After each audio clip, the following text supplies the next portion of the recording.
Welcome back to Retirement News Online. So creating reliable income in retirement isn't just about chasing returns, it's about designing a strategy that delivers consistent cash flow, manages risk, and adapts as life changes, which is why I have my guest, an expert here, Nate Hines with High Point Retirement in Scottsdale, Arizona. So Nate, how can you safely determine how much income one of your clients can generate without running the risk of running out of money? Because I just saw a recent Morningstar study based on a TIAA study on financial literacy. 45% of baby boomers, they don't have enough money to retire, and they're at retirement age. And the vast majority, it's more than 50%, who may have enough, are terrified that they're going to run out of money. How do you manage all that? Yeah, it's a lot harder these days. Like if you think about your parents, your grandparents, they kind of had a three-legged stool, if you will, in terms of their retirement income. They had their Social Security, which we obviously still have today. They had their retirement savings, which is variable depending on everyone's individual situation. But then they had this big old pension, right? Mm-hmm. Well, most people don't have that third leg of the stool. So I'm not sure how familiar you are, but most of the time when you cut the third leg of a stool off, it doesn't work anymore. Pretty much falls over, yeah. Exactly. So what we do at our firm is we take a look at the whole picture, your entire nest egg, and then we'll just divide that up. Like not every asset has the same purpose, right? Mm-hmm. We'll designate some assets to secure that income, and then we'll designate some assets for growth or for death benefit, whatever the case may be, whatever people's priorities are. It used to be the generic advice was the 4% rule, right? Mm-hmm. So you can take 4% out every single year and never run out of money. Well, the same man who kind of came up with that rule has, in recent years, taken that 4% down to 3.6, maybe even 3.2. So that's not as safe of a strategy as it used to be.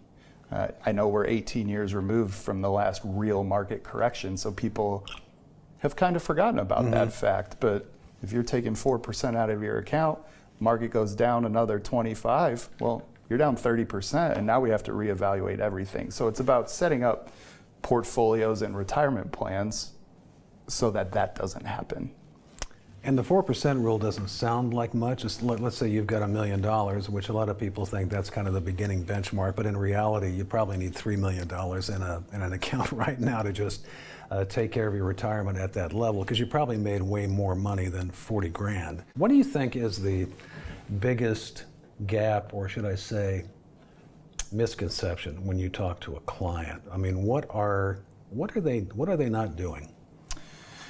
The biggest problem I see is not a lack of savings. Most people have a nest egg that, if used correctly and invested correctly and responsibly, will last them the rest of their lives.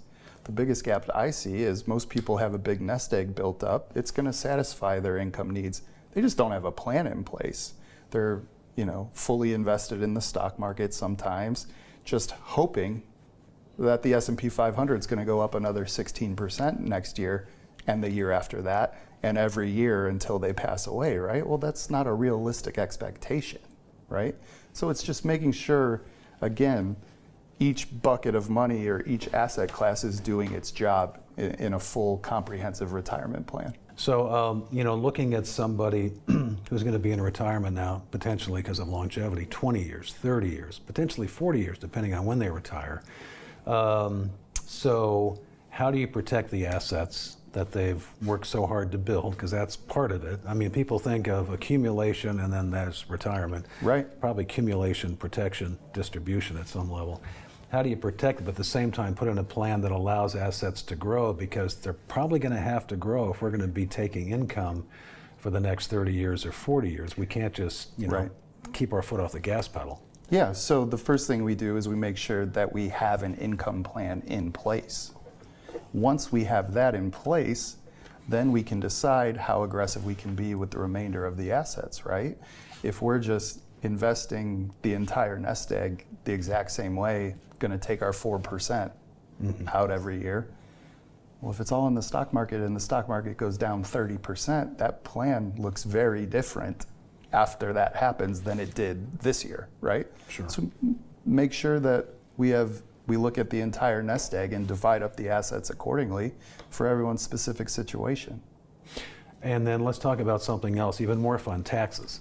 Part of income planning is also reducing taxes, because I think a lot of people think, I'm going to get into retirement, I'm going to start taking income, I'm going to be in a lower tax bracket. No, you're not. You may not be, because so many factors. You may have paid off your house. You've got so many less deductions sometimes, then you have this income coming in. How do you manage the tax implications? Yeah, this is a huge one, and it's a big separator for our firm as well, Scott. The vast majority of financial advisors in the United States don't touch taxes at all. And I'm not going to file anyone's taxes. I would be severely underqualified to do that. But a lot of people we meet with don't have any perspective in terms of what the tax bill is going to be down the line in terms of required minimum distributions, or RMDs, once they reach a certain age. The taxes on a death benefit to their children or their family, they have no idea. Their advisors never calculated it. So as part of our planning process, when we meet someone new, it's investments, it's income, and it's taxes. Like, you're 70 years old today. What's your tax bill going to look like when you hit RMD age at 73? They make it more complicated every year. Now it's 72 to 75, right? But whenever that happens for someone, they know exactly what their taxes are going to be at that time. And we're also providing potential solutions to try to reduce that if we can before that day comes. Right. Because I think a lot of people are surprised to find out that RMDs increase, and then you could end up, paying millions of dollars potentially in RMDs if you don't implement some sort of tax planning up front. Absolutely. RMDs, taxes on those, you could potentially push yourself into higher IRMA penalties for your Medicare, and then you could be really responsible and grow your portfolio well and do everything the right way. If you don't have the right type of money left behind, a large portion of that death benefit is not going to go to your children. It's not going to go to your favorite charity. It's going to go to the good old IRS. Right. So I can hear from his conversation that it's important to have a plan, right? I think planning is probably the whole conversation here. He's Nate Hines with High Point Retirement here in Scottsdale. Thanks for watching Retirement News Online.